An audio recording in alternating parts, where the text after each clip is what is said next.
Entonces nosotros, como lo ha dicho Fabricio Castillo, fuimos a buscar a profesionales solventes y cuya palabra, por lo general, es lo más confiable que podemos tener o a la que podemos recurrir los peruanos. Ellos hablan en esta nota. Adelante. Otro experto de su mismo nivel. Otro paisano nuestro famoso entre los oncólogos del mundo, el jefe del Departamento de Medicina Nuclear del Hospital de Neoplásicas, fundador de la Asociación Latinoamericana de Terapias Radiooncológicas y educado en Europa.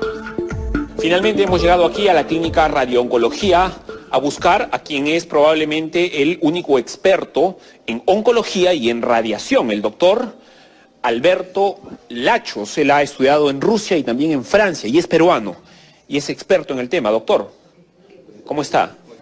¿Qué tal? Qué gusto conocerlo. Fabricio Escajadillo. ¿Provoca cáncer estar cerca de antenas de radiación no ionizante, antenas de telefonía móvil? Bueno, hasta ahora no hay ninguna evidencia científica. Lo dice la Organización Mundial de la Salud, lo dice el Comité Internacional de Protección contra las Radiaciones No Ionizantes, lo dice el grupo de ingenieros de los Estados Unidos que tienen más de 23.000 trabajos al respecto. No hay ninguna evidencia que relacione las radiaciones no ionizantes emitidas por las antenas o celulares de telefonía móvil con el cáncer o con algún efecto en la salud. No hay nada científicamente demostrado. La incidencia de tumores cerebrales, sea en Estados Unidos o en Europa, no pasa del 6 al 7 por 100.000 habitantes. O sea, 7 pacientes que sufren de tumores cerebrales por 100.000 habitantes. Y la incidencia de los años 70 no ha variado en nada, hasta los años 2010, 2015, que es hasta ahora. Si hubiera alguna relación, pues, a partir de los años 90 o 2000, como quieras, 10 años después, o 2000, 2010, la incidencia de tumores cerebrales también se hubiese elevado. ¿Se elevó? No se ha elevado, siguen igual. La Organización Mundial de la Salud y la Comisión Internacional de Protección contra las Radiaciones No Ionizantes, ellos no se preocupan por las antenas. Ellos se preocupan, la investigación la han centrado en el uso de teléfonos celulares, no en las antenas, porque las antenas emiten muy poca radiación, pero los teléfonos celulares son los que tenemos pegado al cuerpo. Porque yo en 3 minutos y medio recibo la misma radiación, hablando 3 minutos que recibo en 24 horas a 6 metros de la antena.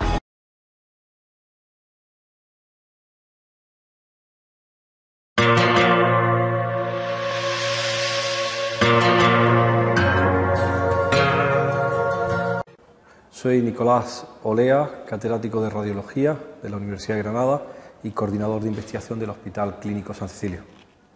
Trabajo actualmente en investigación en exposición ambiental y riesgo de enfermedades como cáncer. La radiación electromagnética no ionizante, además de la luz visible, es la radiación ultravioleta, que conocemos porque hemos visto sistemas de esterilización basados en radiación ultravioleta, los rayos infrarrojos, la radiación del microondas, la radiación del radar, la radiación de la onda corta, la onda media en la telefonía y en la radio, en lo que conocemos como ondas hertzianas. Todo eso son radiación electromagnética no ionizante, de la cual tenemos menos información y sobre todo mucho menos conocimiento en su asociación con la enfermedad. La radiación electromagnética no ionizante es menos conocida porque en su momento no se asoció con enfermedad como se asoció tan claramente radiación electromagnética ionizante, como por ejemplo los rayos X y la radioactividad y el cáncer. La radiación que tanto preocupa actualmente, por ver cuál es su efecto en salud, que es radiación electromagnética no ionizante, ligada a la telefonía, a los wifi, a los sistemas de uso habitual electrónicos, pues son muy pocos conocidos. Los efectos son poco conocidos y hay pocas series de seguimiento. Una de las claves para saber si una cosa es buena o mala para la salud es establecer cohortes, llamamos nosotros, de gente sana, expuesta a ese tipo de radiación y ver cómo enferma. Y a la vez, si es posible, medir cuál es el grado de exposición. Probablemente ahí está el problema. Como los sistemas de medida de esa radiación, la monitorización ambiental de esa radiación no es sencilla y además no se ha tenido en cuenta, no se ha establecido como una regla de juego, pues tenemos muy poca información de cuál es la exposición real individual y el riesgo de enfermar a lo largo de tu vida. Hay estudios muy serios y muy interesantes sobre radiación electromagnética no ionizante y leucemia en niños, realizados en los últimos 15, 20 años pues por grupos en Canadá, en Suecia, en algunos países europeos, que han intentado ver si grupos de población expuestos a campos eléctricos y magnéticos y a radiación ionizante electromagnética tenían más riesgo de desarrollar determinados tipos de enfermedades. Y ahí los resultados son muy discutidos. A unos se asocian positivamente, el otro grupo no encuentran la verdadera asociación, y se critica siempre que uno de los grandes fallos es la mala medida de la exposición. Cómo se ha cuantificado cuál era la exposición real de un niño, de su madre embarazada, durante los años previos a desarrollar la enfermedad. Porque se ha hecho pues viendo la proximidad a campos eléctricos, a tendidos eléctricos, a transformadores, algo en algunas ocasiones de cómo están los circuitos eléctricos que puedan producir campos eléctricos y magnéticos dentro del domicilio, pero siempre con un instrumento de medida malo. Y cuando nuestro grupo de trabajo, que ha intentado en la Red de Infancia y Medio Ambiente incorporar esos instrumentos de medida, no hemos encontrado en el catálogo general un instrumento óptimo para esas medidas. De hecho, hemos adquirido uno muy recientemente. No está programado para lo que nosotros queremos. Los físicos encargados de la puesta en punto están haciendo modificaciones en los programas para adaptarlos a la medida de la radiación electromagnética no ionizante en el hogar, dentro de las habitaciones donde habitualmente está el niño más de 8, 10 o 12 horas, y esos instrumentos no son tan accesibles como nosotros quisiéramos. Lo que no dan es la medida permanente durante un periodo suficiente. Nosotros queremos medir al menos 24 o 48 horas, y para lo que insisten enormemente los físicos, diferentes rangos de energía, porque la radiación electromagnética no ionizante es muy variada, tiene muy diferente longitud de onda, y ellos dicen que el estudio no se podría hacer si no se miden espectros muy distintos. Yo no veo enfermos de estas características y vamos a ver. Recibo personas que han oído que nosotros estamos interesados en salud y medio ambiente, que vienen a informarse de qué es lo que estamos haciendo, y se les permite o se les atiende para que expresen la gran angustia que llevan dentro de encontrarse solos, desasistidos y enfermos. Pero rara vez le damos recomendaciones que sean útiles. Lo que hacemos, yo lo que hago personalmente es derivarlos a los médicos internistas de enfermedades sistémicas, que los atienden durante unos cuantos meses, y o bien el enfermo o bien el médico acaban cansándose el uno del otro y dejan de asistirlos porque no tienen pruebas fehacientes de el test o el protocolo óptimo para hacer la evaluación de la enfermedad del paciente. Ahora, eso sí, cuando el paciente, lo comentábamos antes, queda perfectamente clasificado en una de las enfermedades conocidas, cáncer, entonces sí, el sistema sanitario es impresionante, pone en marcha todos sus recursos para el diagnóstico, el tratamiento y la asistencia, pero tiene que tener el diagnóstico de certeza para hacerse cargo de esos pacientes. Consideramos que la anamnesis es importantísimo. La anamnesis es como llamamos las preguntas que se hacen al paciente de cómo ha llegado a esa situación. Entendemos que un buen cuestionario de la historia clínica previa a la enfermedad es muy importante para darnos pistas de por qué están ocurriendo las cosas. Y eso muchas veces no está arreglado, y la medicina está mucho más orientada hacia el diagnóstico y hacia el tratamiento. Nosotros tenemos una hipótesis ambiental en todo tipo de enfermedad. Hemos apostado más por la carga ambiental, por lo que se llaman exposiciones, que por causas internas o causas genéticas. Vamos a ver. Nos interesa más identificar causas ambientales para actuar preventivamente que identificar susceptibilidades particulares. Hay una tendencia enorme en identificar a aquellos individuos que parecen ser más débiles o más propensos para actuar en disminuyendo las exposiciones en esos individuos. A nosotros aprendimos de lo que se escribió en el siglo XIX con la salud laboral, que es más importante medios ambientes en trabajo y en fábricas limpios que es seleccionar trabajadores muy sanos. La idea de hacer solo trabajadores muy sanos y muy resistentes para un medio laboral sucio ya se superó en el siglo XIX y en el siglo XX, y ha sido una conquista social. Y seas débil o seas fuerte, tu medio ambiente laboral es limpio. ¿De acuerdo? Pues entonces identificamos lo mismo para la sociedad y para cualquiera uno de los individuos. Seas genéticamente predispuesto o muy fuerte genéticamente, lo que nos interesa es un medio ambiente limpio. En esa situación lo que queremos es se reducen las exposiciones a los mínimos aceptables, porque todos estamos a riesgo, unos más a riesgo que otros, pero todos estamos a riesgo. Nosotros apostamos por los riesgos químicos, puesto que tenemos instrumentos de medida, esa es la realidad. Para radiación electromagnética no ionizante no tenemos ni buenos sistemas de medida ni buenas medidas de exposición. No tenemos ni siquiera buenos marcadores internos de daño o de exposición.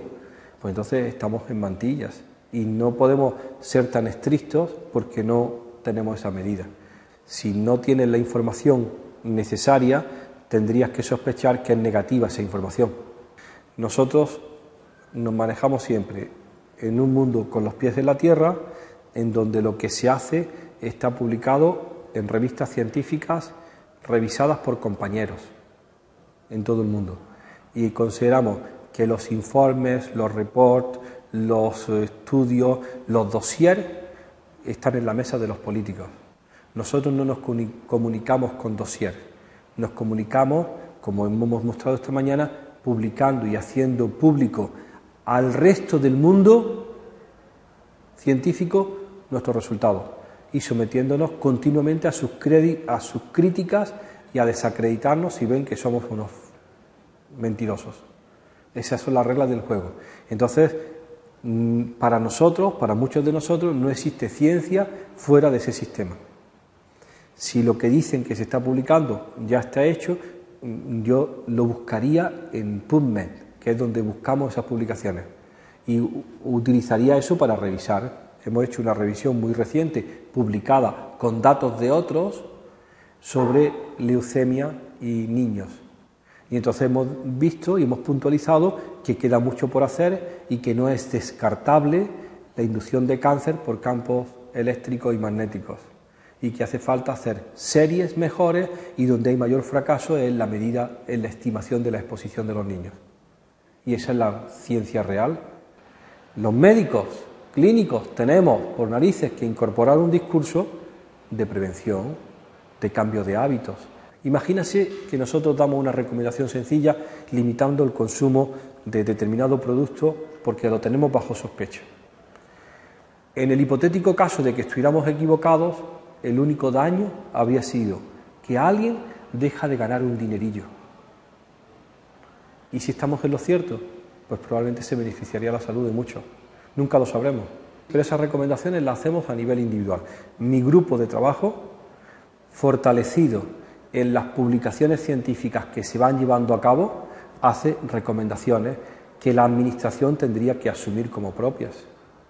Y la Administración duda, lo plantea, lo relativiza, lo pone en su lista de recomendaciones, lo pone en el nivel que ellos creen que corresponde para en ese momento dar esa información, y al final se diluye en mentes más preclaras y más inteligentes que conocen la realidad de forma más global, dicen ellos.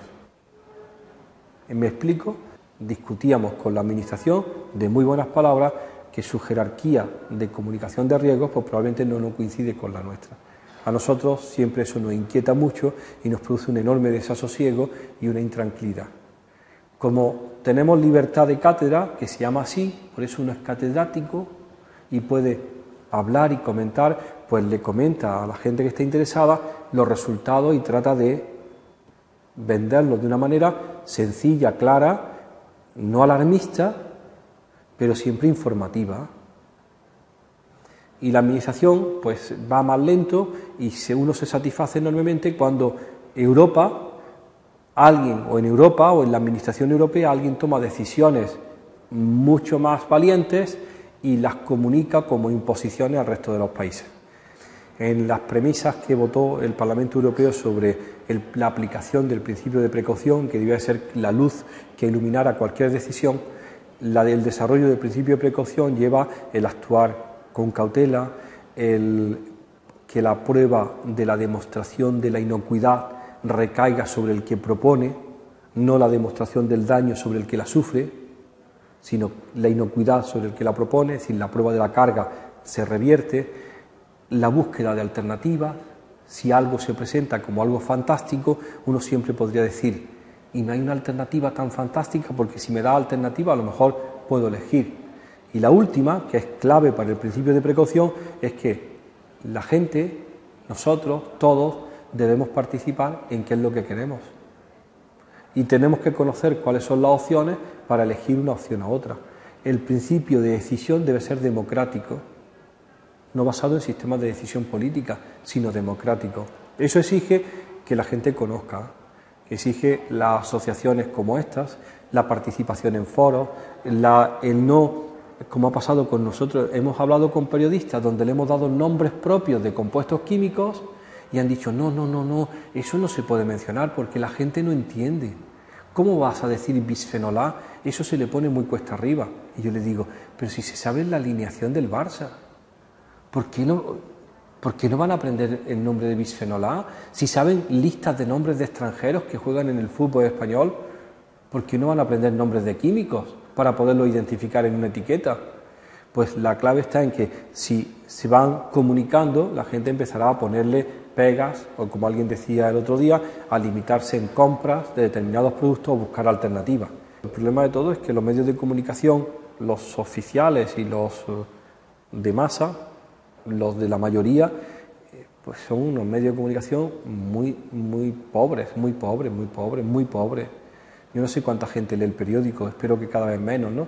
Pero el periódico todavía está muy limitado, pero por lo menos contiene algo. Pero el gran medio de comunicación, que es la televisión, es una caja absolutamente estúpida, ¿no? Es reiterativa y en temas banales, completamente banales. Y entonces uno tiene que apuntarse en grupos y ir a películas, a cadenas o a situaciones donde le van dando información. Yo voy con mucha frecuencia de telonero a congresos de medioambientalistas y de agricultura ecológica. Me invitan, cuento lo que nosotros hacemos, trato de explicarlo y es en un foro de iniciados, los llamo los iniciados. Están allí porque ya tienen conciencia. Y lo único que sirve mi discurso es para decir, ¿ves? Como teníamos razón, esto es una mierda. Entonces me despiden, me dan un café, yo me voy y ellos discuten durante 2 días más alternativas para salir del fango. Yo no sé cuáles son, porque nunca les doy alternativas. Ni soy agricultor, ni soy ingeniero, soy médico. Y lo único que denuncio es que esto está jodido. Entonces la alternativa la tendrán que dar gente técnica. 35 años trabajando en el mismo tema y tengo muchas más dudas que respuestas. ¿Cómo es posible que un técnico, ingeniero, me venga a dar explicaciones de cuál es el riesgo para la salud? Eso me pasa continuamente con telefonía, con radiación electromagnética, con radiación no ionizante. Todos los informes y todo lo que leo está firmado por ingenieros, por técnicos de grandes compañías. Digo, ¿dónde están los clínicos? ¿Dónde están mis amigos los epidemiólogos y los clínicos de a pie? ¿Dónde están los médicos? ¿Dónde está la información que es la forma habitual en donde yo me he instruido para ver cuál es el riesgo de la radiación electromagnética ionizante o de los compuestos químicos? Ausentes. Y bueno, mientras que la información venga de alguien que no se ha preparado para esto, pues diré, no, tú no eres la persona que me lo tiene que decir. Y eso me ha pasado de forma sistemática. Recuerdo conversaciones y discusiones en Bruselas cuando iba representando al gobierno español hasta que ya me cansé porque aquello no tenía sentido, en donde el que fehacientemente y con toda la gravedad defendía algo era un recién llegado. Se había incorporado a esa compañía para defender su producto después de haber estado 30 años dirigiendo una compañía aérea. Y defendía los argumentos como si le fuera la vida en aquello, de la inocuidad de determinado compuesto, cuando en realidad no tenía ninguna experiencia en el tema. Pero era el con el que yo tenía que, teóricamente, le voy a decir malamente, poner en escena y representar para la autoridad política el foro de discusión. Hasta que yo lo miré y decía, no, tío, o tú me mandas a quien ha hecho ese tipo de análisis, o yo no discuto contigo que el año pasado vendías coches. ¿Cuál es la gravedad del problema? Porque esto, te lo digo a ti y se lo digo a todos, no es un sistema, no es un juego de democracia, de votos a favor y voto en contra. Mientras que haya una sola opinión de un solo experto que diga que es un riesgo, tú tienes que demostrarme que estoy equivocado. No se trata de 30 a favor y 70 en contra. Mientras que uno solo no esté convencido, tú me tienes que convencer y mostrarle a la sociedad que yo represento, porque me está pagando, que es inocuo. Nada, no, gracias a vosotros. Que aguantes.